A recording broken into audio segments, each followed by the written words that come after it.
from the Proceedings of the National Academy of Sciences. So this isn't my theory. It's not my hypothesis. It's not channeling from a higher being or the angelic realms. Look at what they say.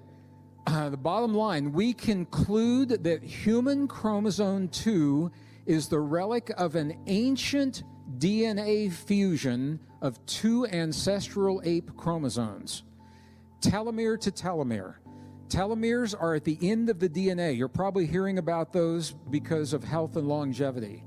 So if a telomere exists at the end of one chromosome and it's fused, you're going to be able to see where that fusion happens, because the telomere is only supposed to be on the end of the chromosome. If it's in the middle, it means it was fused with something else, and that is exactly what happened. It says the fusion must have been followed by the elimination of overlapping functions as well as events that stabilize the fusion. So that's the technical language right there.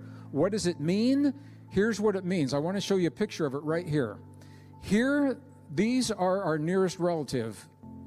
Right here, these are chimp chromosomes 1 and 2. Somehow, these have been fused right there. And there's the fusion point right there. And this is where the telomeres are. They're in the middle instead of on the ends where they should be. This is human chromosome number 2 right here.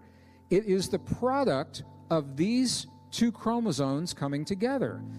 Now, there are some people that say that means we came from apes. Not necessarily.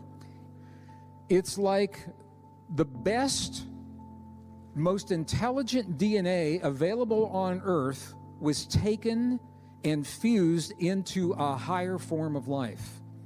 All right? And when it happened, some of the DNA was taken away, some of it was added, but here's the telltale sign. Here's the thing. If you have two complete chromosomes and they are fused into one, can you see where the functions would be overlapping and redundant? So here's what happened. Once the fusion happened, the overlapping things were either cut away, they were taken away, or they were turned off to stabilize the fusion and make it very efficient. What scientists now say is the function, what resulted. So the cortex of the brain, the precision to be able to turn these things off and on, and the timing, the fact that it happened suddenly 200,000 years ago when we appeared, suggests something beyond evolution.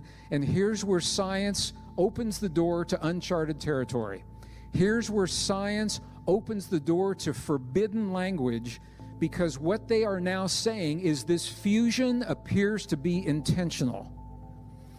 Who or what, we have no idea, but this is where science has arrived. They said this is not a natural process, could not have happened naturally, something intervened, and now the scientists say we have to stop there because we don't know what to say beyond that.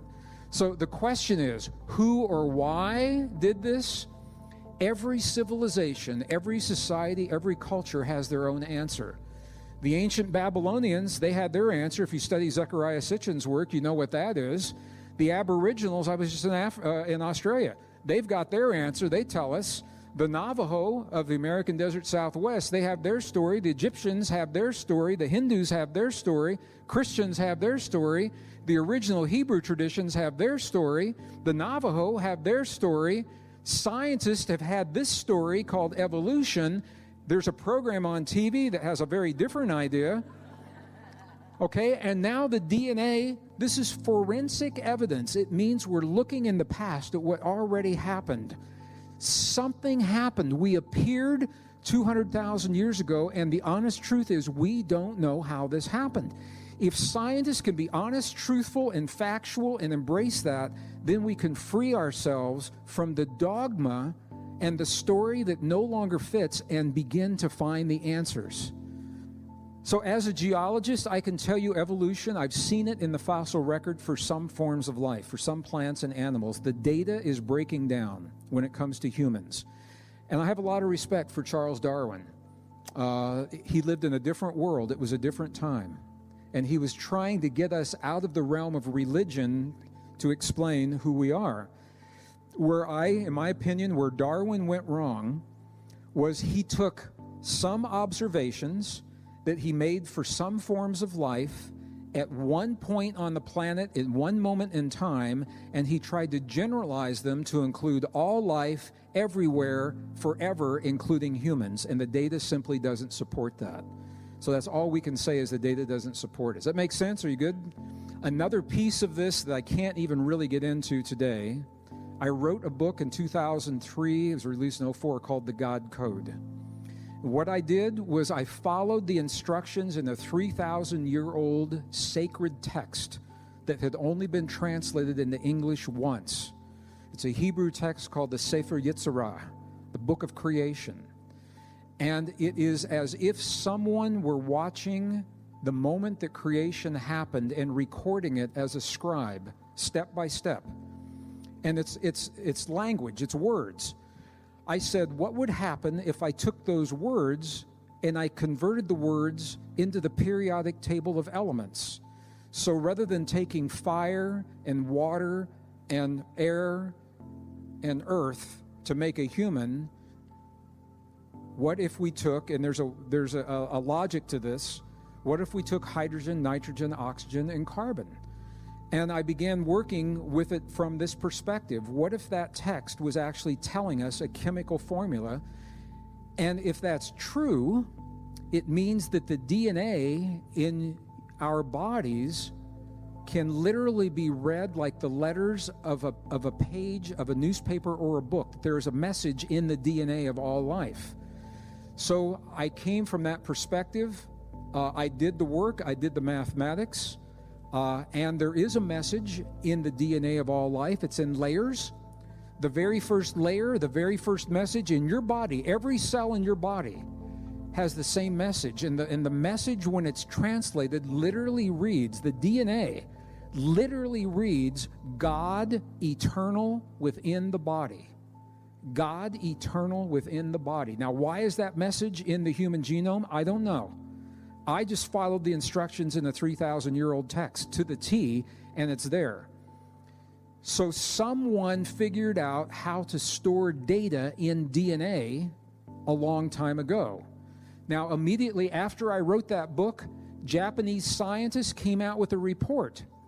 They took bacteria and they began storing data in the DNA of bacteria, and they stored an entire library, a city block long, inside of the bacteria, and they let the bacteria reproduce 2,500 generations, and then they pulled the data out intact. It says that we are just now learning to store information inside of living DNA. If we're doing it now, it's possible that an advanced form of life has done that a long time ago. If we are the product of an intentional act, what better way to alert the beings that carry the message than to encode it within their very lives, within the DNA itself? Now that we have the technology, I get goosebumps just saying that. Now that we have the technology, we can literally read a message. And think about this. When we create something today, if you create a piece of art and you're proud of it, what's the last thing you do with that piece of art? Or a sculpture? Or you create a piece of electronics. Every tiny piece of electronics has an identifying mark on it somewhere. If we are the product of an intentional creation, I would not be surprised that within us is the mark of who or whatever is responsible in a way that would last as long as we do, that could not be destroyed like a temple wall, or could not be destroyed like an old manual or a text. It lives in the life itself. God eternal within the body. What does that mean? Who is God? I don't know what that means, but it all comes back to what's happening right here. 200,000 years ago, we appeared on this earth, and we were given extraordinary abilities that no other form of life has. I don't think this is before religions. This isn't about religion. Religions came later, and they wrapped the rules and the dogma around a pre-existing truth. This is deep spirituality, in that it is about us and our relationship to the earth, to the cosmos, to you and me, to one another, and to ourselves. So now we are evolving to the point maturing to the point where we can tap this extraordinary neural network. What do we make of that? What do we do? How do we apply that to become the best people we can be and create the best possible world? How do we do that? The very experience that was written out of our most ancient and cherished spiritual traditions, they were taken right out of the Bible, told us forget about the feeling. And the feeling is where you have your power, because you can intentionally create feeling and no other form of life can. Every other form of life waits for the world to give them a reason to feel so they can react. You have the capacity to create the feeling because you choose, and that makes you a very, very powerful being. Believe it or not.